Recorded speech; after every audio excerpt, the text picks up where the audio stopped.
name is Zaina Azam, and I'm the executive director here, and I'm really pleased to see all of you here with us today. Before I start the actual event, I wanted to just mention that we have this exhibition coming up this Friday called "The Eye of the Blossom" by Amr Munib, and I think you saw some of the photographs that we've put up already. There are more, and we have our opening exhibition this coming Friday at 6 o'clock, so you're all welcome to join us. Today we're featuring an important new anthology titled Being Palestinian: Personal Reflections on Palestinian Identity in the Diaspora. It was published in 2016, and it contains over 100 contributions of prose and poetry by men and women spanning several generations, most of whom live in exile in the US and in the United Kingdom. The editor, Yasir Suleiman, explains that these writers are in diaspora, quote, not out of choice, but because of bitter necessity. As exiles, they dream of returning home one day or having their home back, but they are not allowed to exercise this right of return. One of the contributors also writes, quote, being Palestinian, I learned from a young age, means being hammered on an anvil. It is waking up to displacement, lunching with diaspora, and going to bed with dispossession, unquote. We have copies of the book for sale in our conference room after the event today if you're interested in purchasing a copy. We're so fortunate that one of the contributors to this volume is Sharif Elmusa, a dear friend and colleague from a long time ago, and he lives in between the DC area and the Arab world. And he's kindly accepted our invitation to introduce the book to us and explore the many themes in it. Sharif Elmusa is a poet, scholar, and writer. His own collection of poems was published in 2008, and it's titled Flawed Landscape, Poems 1987 to 2008. He's also co-editor with Greg Orfala of the classic anthology Grape Leaves: A Century of Arab American Poetry. Sharif Elmusa's articles and essays have been published in major newspapers in Egypt and in the United States, as well as in several anthologies, including Seeking Palestine and Gaza Unsilenced. He holds a PhD from MIT and is professor emeritus at the American University in Cairo. He's also taught at Georgetown University, both here and in Doha in Qatar, and at Yale University. Sharif is a recipient of several grants, including a Fulbright grant in Jerusalem. He describes himself as Palestinian by birth and American by citizenship.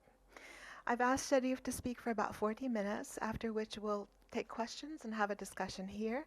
And our online audience could also send us questions by tweeting at Palestine Center. So please join me in welcoming Sharif Elmusa.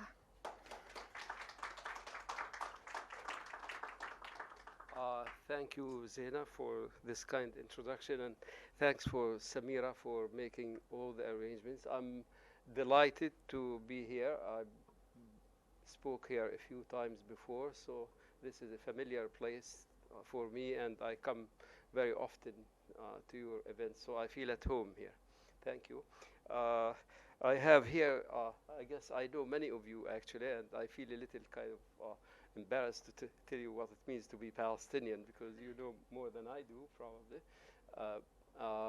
I have here members of my family who usually don't come to my talks. My cousin Abid and my wife Judith Tucker, and my daughter Karma, who works for IMEU, and I think she's more known than I am in this region. So Ahlan wa sahlan. This is part of being Palestinian, as many of the contributors attest, actually, is the warmth of the family relations and connections. I was talking with my friend Thomas before I made before I started, and somehow the name of Ala Adib, a book reviewer in Egypt, who has, he died recently, but he used to call his reviews Asir al-Kutub, the juice of books. So I'll try, today to give you the juice of books. Usually, kind of probably, if we are to say what kind of juice a Palestinian book would be, it would be orange juice, kind of sweet and tart. It's always sweet and tart. So I think this book is kind of sweet and tart too. So, okay. Last year, I also presented another book. It was called Seeking Palestine. And it had 17 authors. And I mentioned then that I used to advise my students never to review an anthology because it has so many authors. By the time you get 6,000 words or 4,000 words, you barely can mention the names of the authors. So it wasn't a very good idea. But here today, I'm repeating, even making a worse mistake and trying to present a book with 101 authors. This is, a terrible mistake, I think. But then, in my DNA analysis, it indicated that I do not learn from mistakes.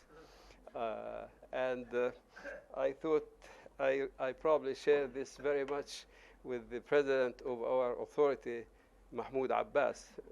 But I hope this trait is not very widespread among Palestinians as a whole, because that would be a disaster. So, okay. The anthology is a kind of gathering of voices. Israel has fragmented us and continues to do so. And so the book is a kind of act of resistance to this fragmentation. This is extremely important at this time, after the practical demise of the PLO, which used to be some kind of, a rallying point, a locus for Palestinian identity and being Palestinian. It is also in the spirit of the Palestinian struggle, which always percolated from the grounds up, from 1936 until now. All the uprising, all the movements kind of started from grassroots, from the grounds up. So this is good to bring everybody together to establish a presence, basically, in the absence of an official presence today. I thought I'd be reading one story after same story and get quickly bored. But to my pleasant surprise, I couldn't stop reading. Once I began an essay, I really wanted to know what happened. They were all irresistible to finish. Mostly beautifully written, some lyrical, some reasoned, some very intimate, some very passionate, some angry, some lonely, some. It's really a very rich variety of writing, and for just that, irrespective of it is Palestinian or not, the book I would read. I think it is likely to become an important source, the book, for those who study identity also. What does it mean to be somebody or something? So people use often kind of different words. All the people here, as Zena said, are ironically from the UK, which enabled the creation of Israel or its former colonies, the US, Canada, Cyprus, even Australia, all kind of the English speaking world. And they use the word, different words to describe this condition of Palestinian exile. Some say exile, some say diaspora, some say shatat in Arabic. Shatat is kind of scattering. Some say ghurba, which means estrangement. Not exactly. Each one of them has a nuance or nuances that don't get captured. So I think one could use a plurality of words, since words aren't always just very precise thing that you can hold onto. all of them are accomplished, it seems, in their fields or are promising. Very, you have academics, doctors, poets, writers, computer programmers, entrepreneurs, whatever, all kinds of people who seem to have the ability to write. Nonetheless, I still think, the book is not representative because these are people who can write and who can express themselves. And part of kind of, the elite. So I hope the next book will be kind of an interviews with Palestinians who don't like to write or who are totally forgotten or who do not read or who do not have the privileges that a lot of these people have or have access to. So I hope someone goes around and does this kind of book too, and we will see what what it means. So what does it mean to be Palestinian? This is a difficult question, more difficult than one thinks. Try to write 100 words and see about yourself, because this is about identity. Identity is about selfhood. Who am I? Try to talk to yourself. Who am I? Even as a human being, as an American, as South American, as wherever you come from, and you will find that it is difficult. And the reason is that there isn't something, is like here, you can carve yourself out and say, this is me, this is this is being human. There isn't any physical thing like this, or something metaphysical either. There isn't, you always hear about national character, the Germans are this, or there isn't really anything like that in reality. That identity is something very difficult. And here I have a quote from Dina Matar, who is a senior lecturer in political communication at the School of Oriental Studies in London. Here is what she says, the difficulty she encountered. The more I tried writing down my thoughts, the harder it became to provide a coherent reflection that is true and meaningful. I could not think where to start, as writing about being Palestinian is not merely about belonging or longing or home or homeland, nor is it an argument about the uniqueness of the Palestinian experience and story, but rather a complex narrative of multiple experiences, memories, feelings, and senses that shift and change according to various situations. So I think I made this point. Many people talk about becoming Palestinian rather than being, which I think is more accurate in many ways. We change over time, by age, by place, by temperament, by what we come to know in the world. We are a becoming, not a being, just a given. We evolve, right? For good or for bad. I'm not making judgments here. So all you can hope for when you are talking about your who am I, about your selfhood, in my opinion, is that you can approximate.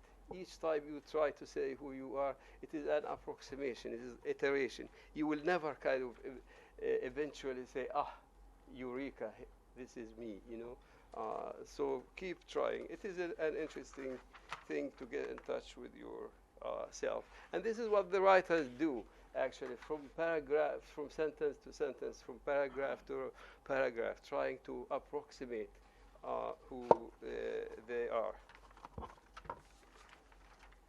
Where is my... I think I messed up my order here. I have to. Okay.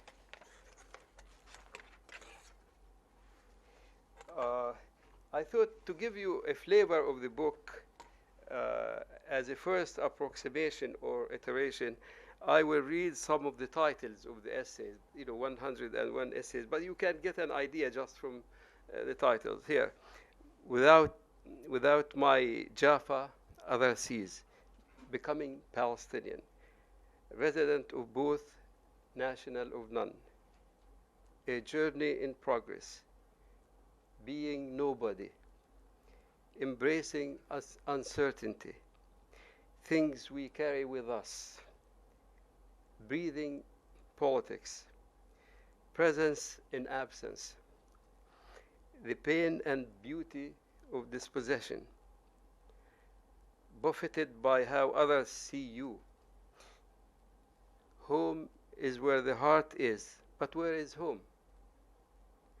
From Ajur to America, rootedness in the diaspora. Ajur is a village near Hebron. Yeah. Rolling grape leaves on a map of the world. In, but not of. Entry denied. Barricaded. Ties that bind. Ties that sustain. A mission to explain. And on and on and on. You can tell what really goes in the minds of these writers just from the titles. The linchpin that seems common to all is the event of 48, catastrophe. And most use the Arabic word Nakba to describe it. You're familiar with that moment when Palestine was dismembered and its people were dispossessed and dispersed, and their culture and heritage were threatened with oblivion. The authors of the book describe an identity in limbo, in a liminal space between that traumatic moment and a future time when that wrong will be set right, when justice will be meted out. So it's a kind of an in-between. It's as much looking to the past as much as looking toward the future. It is in general, it's a hopeful book. I mean, people end up on hope. Then I didn't see anyone giving up in the book. So how do the Palestinians in this book construct their identities? Who do they say? How do they say they become Palestinian? First, those Palestinians who lived in Palestine and migrated, had first-hand experience. People who were, say, even we have some people here who were born in 1930 or so they lived that experience from even before 40. They have memories. They have had rootings in the landscape and in the geography and in the culture. So this is one of them. Salma Jayusi, maybe you know of her, a prolific anthologist and literary critic. She says, when all was finally over and the whole of my extended family became refugees, I found myself in the grip of estrangement, and I slowly developed a feeling of permanent loss. What can one do to endure this parting, this tearing away of a whole life, of a whole intimacy with a place? So you have the family and the place. This is all you have in the world, right? So that was gone. For others, especially those who did not have that experience, and we have many who were born, out of Palestine. Many also to parents who are maybe one of them is Palestinian and the other is not. So it is much more intricate that way. We are not, I mean, you don't say, your identity is not just constructed by you. Your identity is also authored by others. The first one is nature. Your parents, we don't choose our parents, who our parents are, where we were born. So nature kind of first gives you, I can't say I'm a Guatemalan, right? I would like to be, but I can't be a Guatemalan. So you are given by nature to some extent. I mean, this is the first step. It doesn't do anything for your identity still, but it is an important step. But then there are, in our case, the big others, especially for people. The others are Israel, of course, and you can count on Israel to keep reminding you you are Palestinian with its constant assaults in wherever they are, in Gaza, in the West Bank, even here in the media, everywhere, at APAC, at wherever you want to look for it. So that is always a constant reminder of who you are. And these are, and the media, of course, and the American politician and the American political system. These are very present in the reflection, but I won't talk about them because we talk about them all the time. So I'm not going to talk about the media or what people say of the media or the American government. But then identity is really found and lived in the everyday, without kind of intending it. And a number of authors here grapple with the question of being asked, where are you from? People ask you, where are you from? Now they ask me, where is your accent from? And people respond differently, but many find it very confusing, because partly because the geography has been confused. Ibtisam Azim, a novelist living in New York, writes, "Where are you from? I hate this simple question. My confusion as I attempt to answer it does not indicate any confusion in the identities I carry. It rather means that many of those I encounter see official maps and identity as identical with reality. It also means I have to explain and elaborate on what it means to be a Palestinian with Israeli passport." So it is difficult, suddenly you get involved.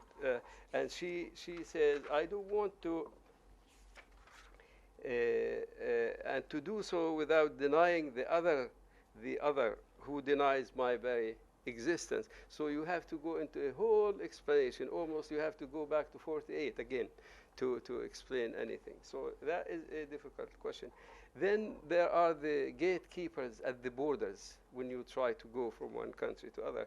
One of the stories that I really, liked, and the way the person expresses is this Omar Aisha. He's a computer science graduate from the American University in Cairo, where I used to teach. I never met him there. He is a video game developer, originally with the Palestinian, this is the document's name, Palestinian Refugee Travel Document, it is called, a standard Lebanese issue that made airports nightmarish for him. He says, "It also made me think that being Palestinian was a mark of shame. It was something to be hidden. Being Palestinian only caused you problems." Then he goes to England and acquires a British passport. And then he says, "Airports weren't scary anymore. I just showed my British passport and they waved me through. I didn't even have to get a visa. Freedom of movement is amazing." Then I noticed that I began doing something wonderful. When I met someone and they asked me where I was from, I'd say, I was Palestinian. I also felt that it is much easier to be loud and proud about your identity if you feel comfortable, because you are fundamentally safe. So I think this is a message, to the Arab governments who kept the Palestinians in refugee camps, denying them any privileges, because they argued that, they will forget Palestine. I think you are likely to remember if you are in a stronger position. So, on the other hand, I'll give you a few how people kind of, discover their identity, or when it hits them, or if it comes gradually. On the other hand, Sarah Ahmoud, an anthropologist of Mexican mother and a Palestinian father, her identity comes almost as an epiphany, a sudden realization, what she calls her Palestinian revolution. This happened when she was doing research while at a cafe in Managua, Nicaragua. And she met a former Sandinista fighter who suddenly was talking to her and talking about the PLO, the Palestine Liberation Organization, and how the Sandinistas identified with the Palestinian movement as an anti-colonial movement. So she hears the story and finds a great affinity. This story gets repeated with other South American movement in El Salvador and in others, and this is when she becomes Palestinian. She begins to feel Palestinian and starts engaging and directing her research toward Palestine. Layla Abdel-Razak, who is the author, an undergraduate, she's the illustrator of Badawi. Probably, Karma, you promoted the book, right? Yeah. So when you reach the crossroads, he says at one point you have to decide who you are. This is what she calls the crossroads. So she said, so when you reach the crossroads, what can you do but set aside official form of identification? You forget foreign passports and state IDs and say, I am Palestinian. You say, my mother is white, my father is Arab, I grew up in Chicago and Seoul, and all of these things are precisely what makes me Palestinian. This is the realization that it is because of diaspora, not in spite of it, that you are Palestinian. At least you see that just because others are confused about your identity doesn't mean you have to be confused about it also. And this kind of you are Palestinian precisely because you are in exile has been repeated by a few of the authors. Samir Abdel Noor, who is the co-founder of Al-Shabaka, of course, he comes from Palestinian parents, and he heard about Palestine, etc. But the moment when he really becomes Palestinian, he says, as an undergraduate student, I first met other Palestinians outside my family and church. From different places, we came together to explore shared politics and culture. I was ashamed at my inability to command our language and envious of the others who knew my family and places of origin back home. Yet, these anxieties faded to be replaced by powerful, unspoken connection. Together, we celebrated being Palestinian. Palestine, duty and pleasure, love and burden. So for the most contributors, it seems like it is a gradual thing. It's by accretion, by accumulation. This and that, like Salma Dabangg, who is a lawyer and now a fiction writer in England, whose mother is British and father Palestinian, who, despite her critique of the Palestinian middle class social conservatism and mores and resistance to being embroiled in Palestinian life, somehow ends up stuck with Palestine for the rest of her life, through going to Jerusalem and interning in a law office, and that's it. Then you get stuck.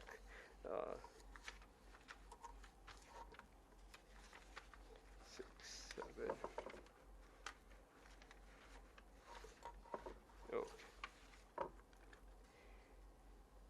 So what does it mean to be Palestinian? This is kind of, I was talking about how you kind of discover it, or how you come to realize or to embrace your identity. Victor Kattan, father Palestinian, mother British, born in Sudan, where his grandfather was buried, and he has family in Chile, France, Honduras, Italy, Jamaica, wherever. Today he is on the faculty of law at the National University of Singapore, another former British colony. He says, I view my Palestinian identity not in a cultural, ethnic, or religious sense, but emotional. I self-identify with other Palestinians and with the cause, and I avidly follow contemporary political events in Palestine as if I live there.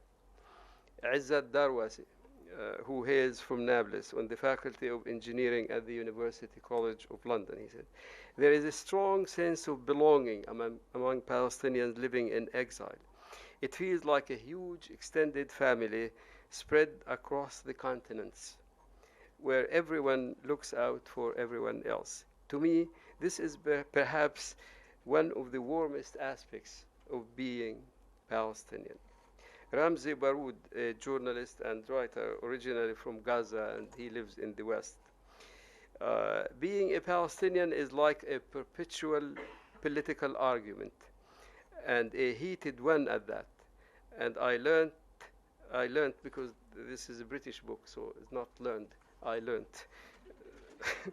very early that I needed to explain and at times to defend myself for being Palestinian.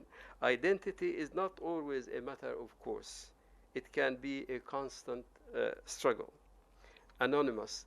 I like this Anonymous, because he's kind of almost dystopic, describes a world of dystopia. He, at one point in the article, he describes himself as, I'm a middle class nobody. But then at the end he says, and so perhaps the best answer to the question of being Palestinian in diaspora is simply being a person like any other from anywhere else around the world. As such, as abused people, the fact that of realizing it, we are, after all, typical human beings, is perhaps the best answer to what it means to be Palestinian, no matter where they may be. But of course, really, that, as I was saying at the beginning, it doesn't solve the problem just to say I'm a human being. But what does it mean, right, to be a human being? But it is an interesting take here. Randa Farah on the faculty of the University of Western Ontario. Today, it's cold in Ontario. Today, I'm slid into two, an internal world of memories and Palestinian ways of being, and an external life which I mechanically navigate, often unsuccessfully in a Western society. It is still bitter cold, and I walk faster. I am eager to reach my house so I can listen to the news and live virtually in the Arab world. Who knows? I might be a day closer to return. It's kind of like the Yemenis, chew cat. The Palestinians chew news, really. It's our own cat. This is Ghada Kanafani, writer, poet, speaker, and trainer. I wish we could have shown that, because her name is Ghada and she writes it in Arabic. Say, yeah, you saw it. My name is Ghada, but live exiled from my own name. My name lives in a past I don't want to remember. Yet the voice carrying me home is the voice that says, Ghada. What of a name but the familiar, the voice of a lost beloved, and what a parent had in mind. My name is buried in a new place and is lost to a new people.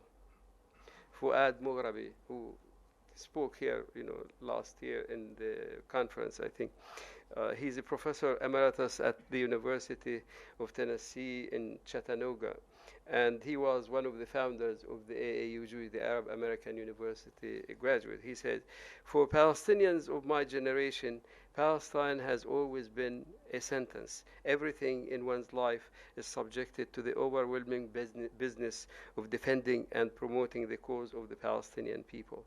Unlike other sentences that one suffers grudgingly, this one was in fact welcomed gladly. It gave meaning to one's life. In reality, if Palestine wasn't the cause, I most probably would have spent my youth fighting against apartheid in South Africa or some other similarly noble cause, which brings me to the near the finish of this talk. And that is, one of the things about identity is really human identity is moral. I mean, many times, a person or yourself, you find yourself doing something and say, I don't know myself. I don't recognize myself doing that. So yourself, suddenly you become someone else rather than you. So the moral aspect of identity is very important.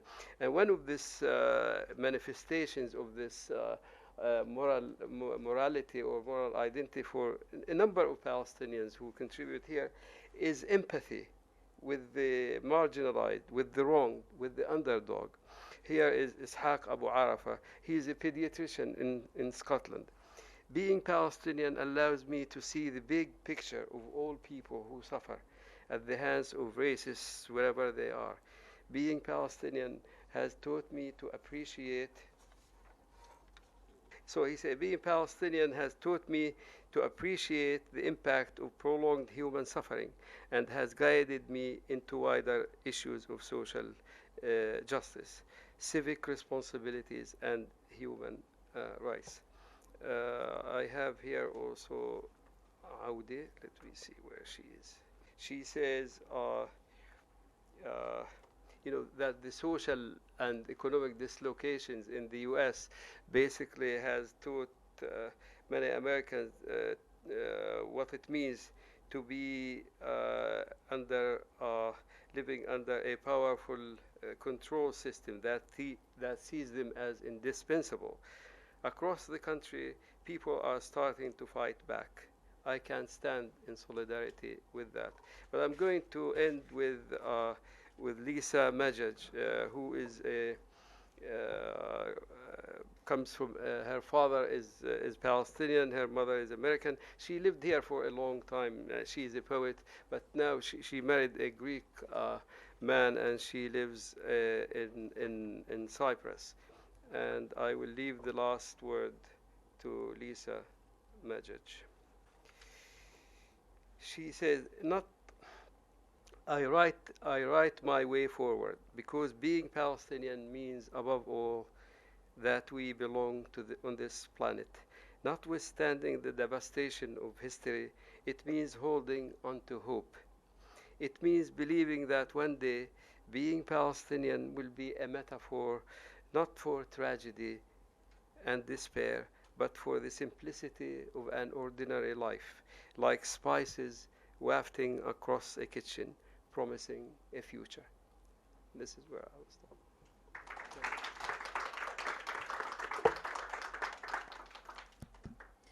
Thank you so much, Sharif, for this very thoughtful introduction and for the really meaningful selections that you picked to read to us.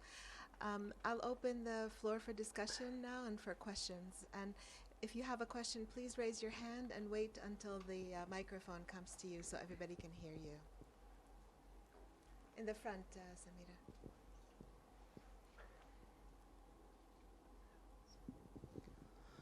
Well, you talked about first generation, second generation. What is your prediction for the generations to come?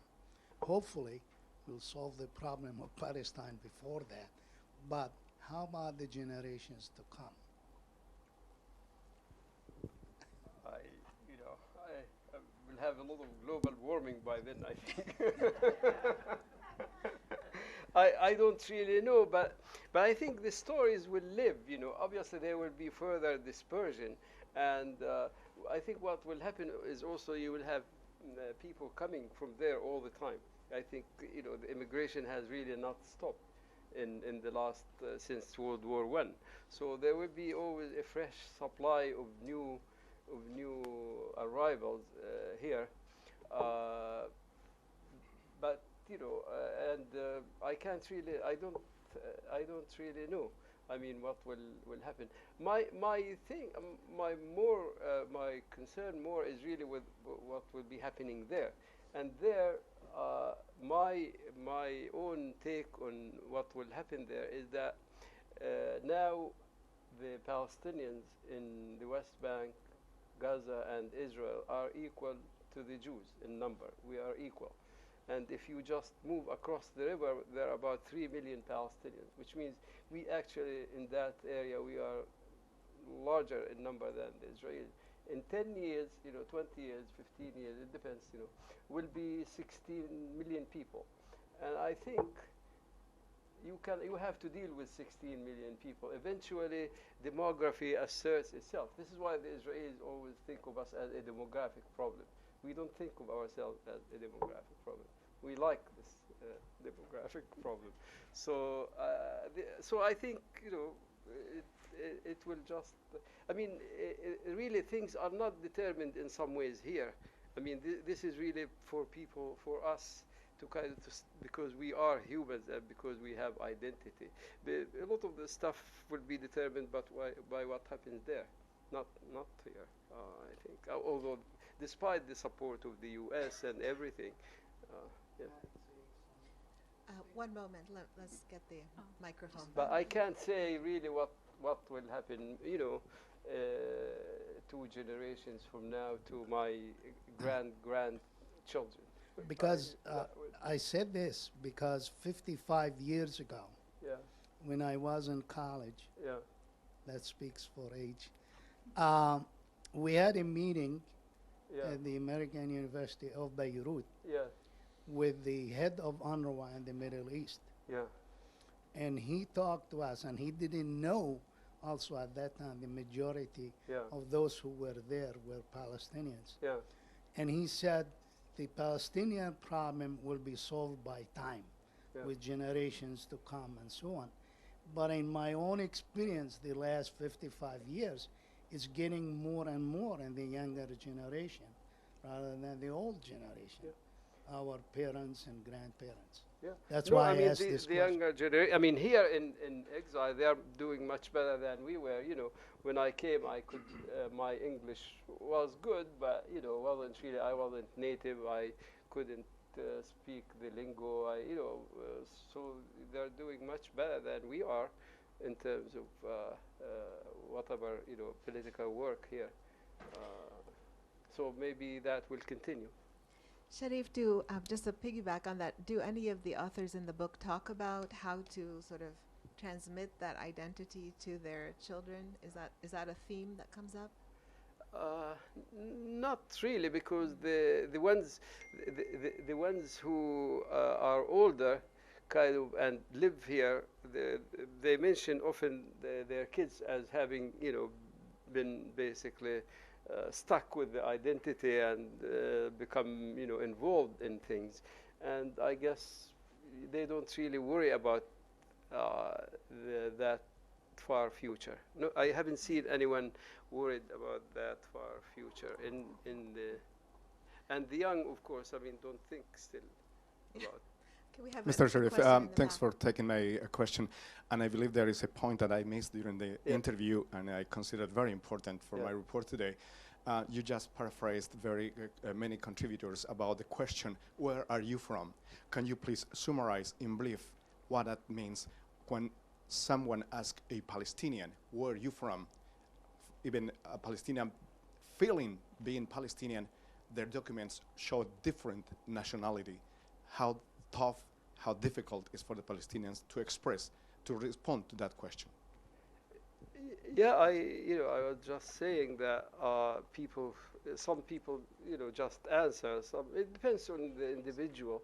Some people find it very confusing because you have to go through a long explanation, and some people worry, who is this talking to me? Maybe I have to be engaged in a heated political argument or something. So that question remains. I think it will remain a kind of problematic question. But of course, we ask. I mean, we ask other people. I asked you, where are you from? And you said you were from Guatemala, right? Bolivia, yeah. But Bolivia, okay, that's it, Bolivia. I mean, there isn't much I'm not going to say, but Bolivia was part of Chile, and Chile, well, I mean, there is no complication here. So for the Palestinians, it is, and this is part of actually what Israel was. I mean, Israel fragmented us intentionally. I mean, we have, even within, like, the citizens of Israel, they divide you. You are a Druze, you are Christian, you are Muslim.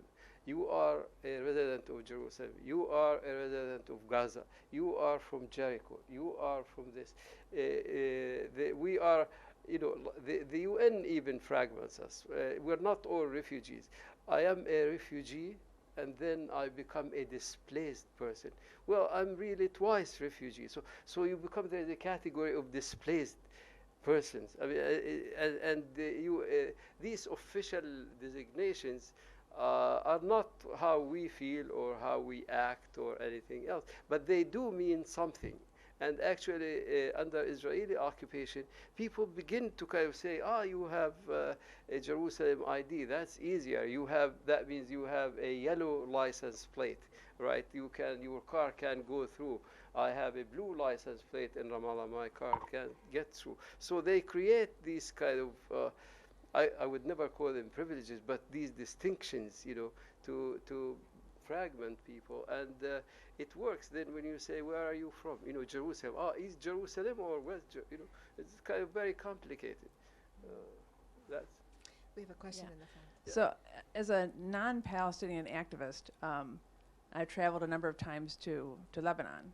Yeah. And the tension I sort of feel is, on the one hand, well, first of all, the problem is nobody talks about the Palestinians in Lebanon at all, it seems like, in the activist community. They feel totally ignored. But the tension is on the one hand, it's, as an activist, you want to push for right to return, Palestine, get that, help them feel Palestinian. On the other hand, most of them, they were born there, their parents were born there, and they really need rights in Lebanon. Yeah. They need the right to work in all professions, et cetera. But there's, a lot of the young people, if I really spend time with them, it's almost like they feel like they need, as an activist, they're telling me what I want to hear, which is, yes, go back to Palestine.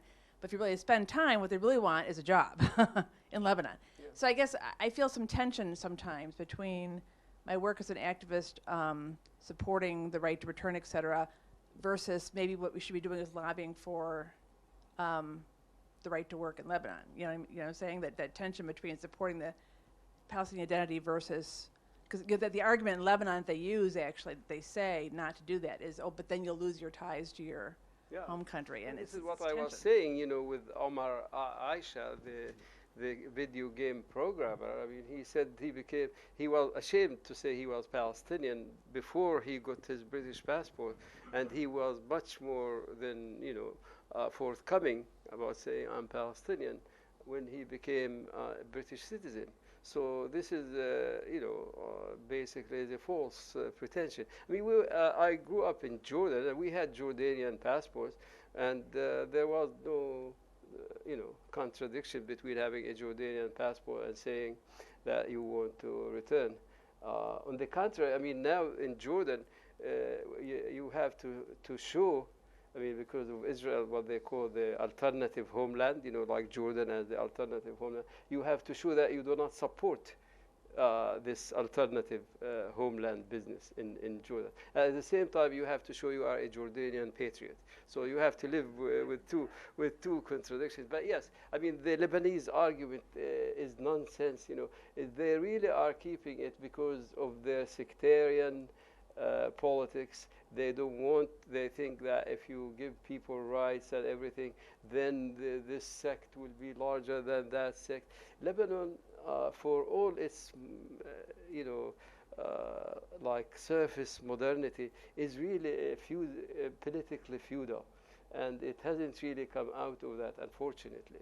And that is a feudal, tribal, sectarian thinking that pervades Lebanon. And the Lebanese now, are very upset with it. And we saw the demonstrations recently after the trash, kind of, the system began to smell, basically, right? Yes, please. Sharif, being this book being in English, do you think to these people expressing themselves in English was an obstacle or facilitator to express themselves that they are Palestinian? I mean, instead of, let's say, if they say what they say in Arabic, they will be the same, or being in English, it give me their more freedom to say what they want to say, the language difference.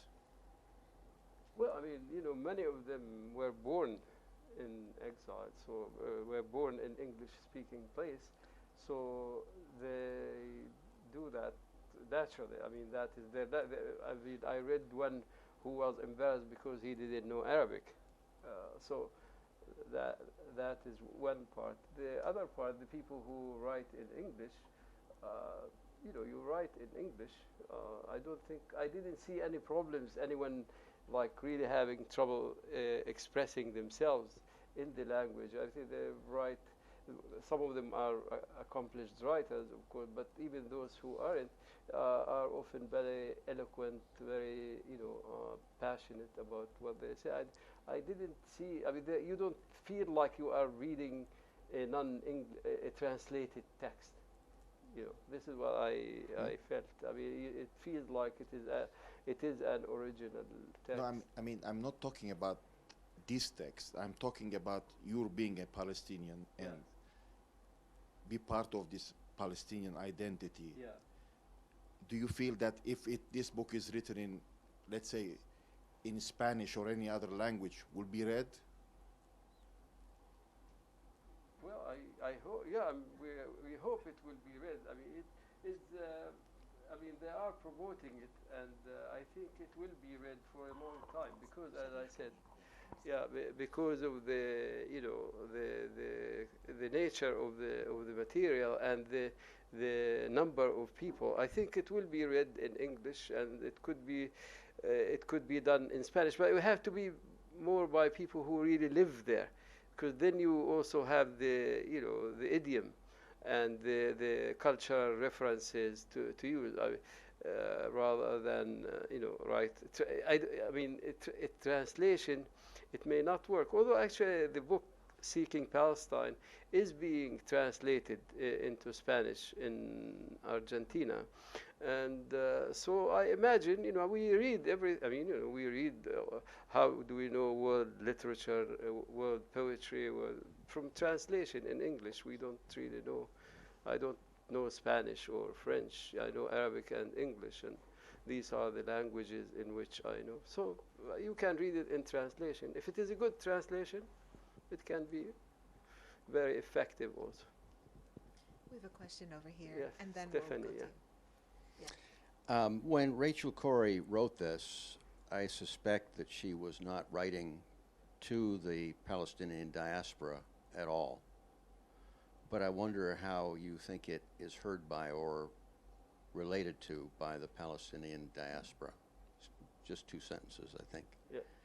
I'm witnessing this chronic, insidious genocide, and I'm really scared and questioning my fundamental belief in the goodness of human nature. This has to stop. I think it's a good idea for all of us to drop everything and devote our lives to making it stop. Disbelief and horror is what I feel. Yeah, I mean, your question is why don't everyone in diaspora go to Palestine? Is that the question? I think I spoke fairly clearly. I stated that I don't think she was speaking to the Palestinian diaspora, but I said I wonder how you think the Palestinian diaspora hears and relates to that. Well, I mean, you probably feel, kind of, no doubt you feel probably ashamed that you're not doing it. But I don't think this is how someone like Rachel Corry would be thinking about I'm kind of here, and those guys in the Palestinians in the diaspora are not coming here.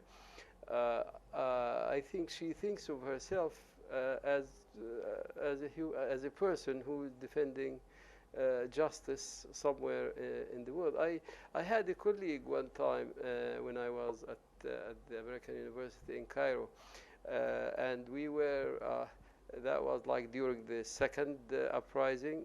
We went to the streets. So you're not allowed to, if you are not Egyptian, to take to the streets in Cairo, but we did. And then I was asking him. I said, because he somehow went beyond what you are supposed to do. He was Scottish, and so I said, aren't you afraid? Yeah, we don't want you to be killed, and you're not Palestinian. He said, well, I don't consider my life more worthy than the life of a Palestinian.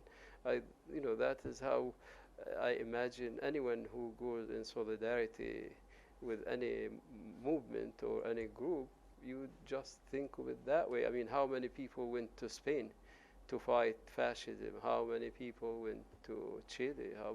So that is not how you think when you go.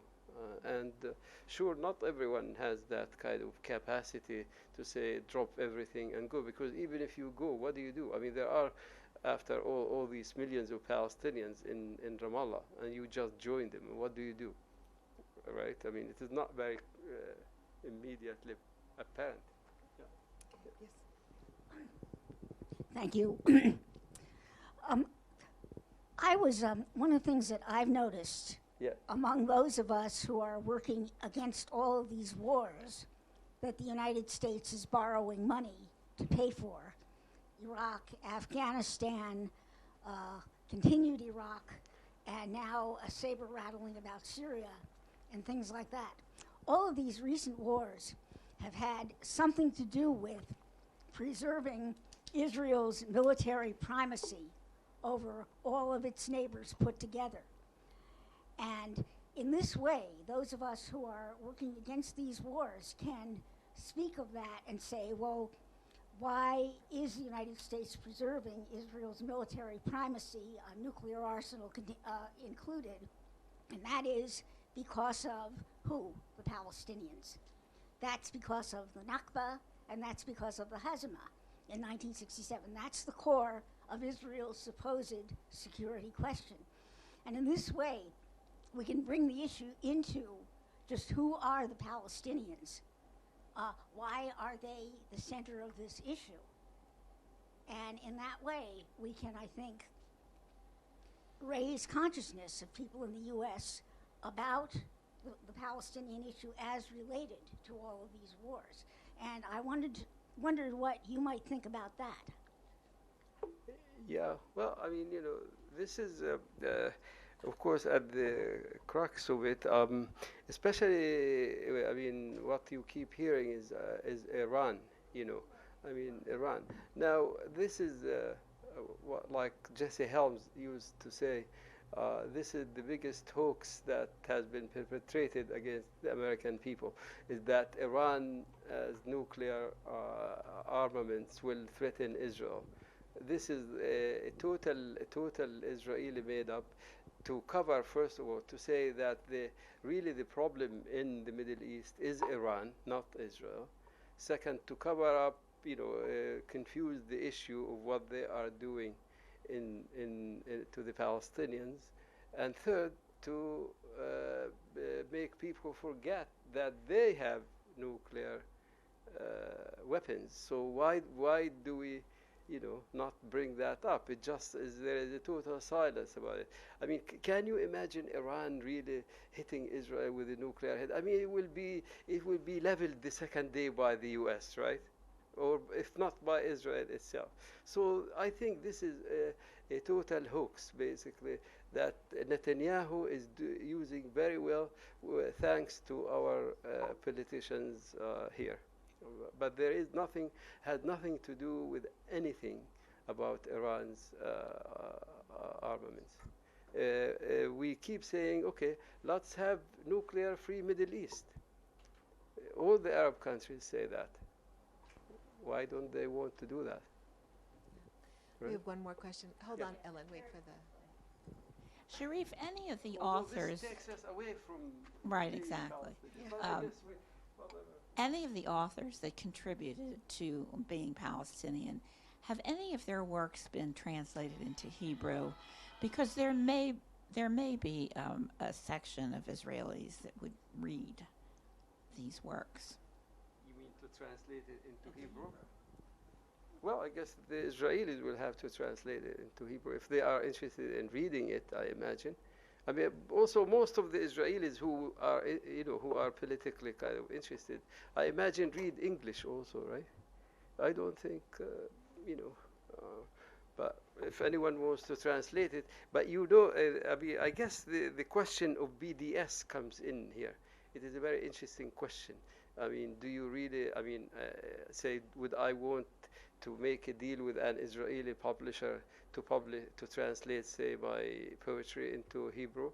I don't think so. This is a really problem here. I mean, if they translate it by themselves and publish it without my permission, you can stop. Yeah.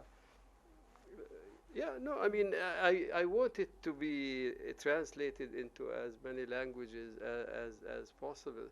But I think I hope, there are in other languages. I mean, like in Europe, people, Holland has Palestinians, Sweden has, so they could write in another language to other people's experiences. It doesn't have to be just this same book, but it will be a different book. But yes, of course, it would be great to be translated and read, and hope it will be read. Yeah. Sharif, I'll ask the last question. Yeah. I noticed in the book that there are many sections that have photographs of items that deal with identity or history. Can you just say a few words about those as part of the book? I didn't really look at the photographs very closely, but there are, there are a number of them. Like someone I have here, this is from Gaza. It's هوية شخصية للاجئين. Is an ID for refugees, and what is his name here? But he's not really Arabic. See, this is interesting. Nationality Arabi Palestini, Arab Palestinian. Place of birth Lud, and he went to Ramallah after that. He was 27 years old. So these are identity cards. This one is which one?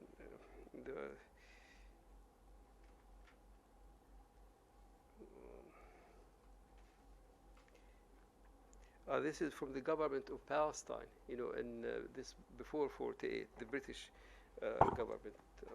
And this is Aftim Kostadi Saba. They are not really, I mean, I don't see relation to the names that are here immediately.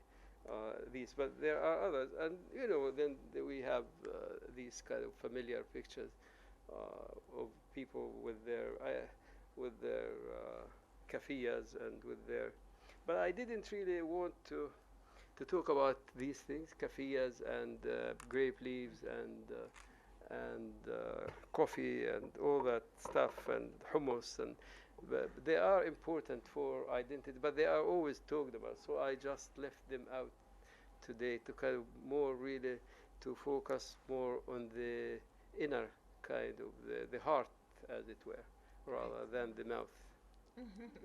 Thank you so much. This was really wonderful. Thank you for this wonderful introduction and insightful and meaningful Thank you for all very of us. much.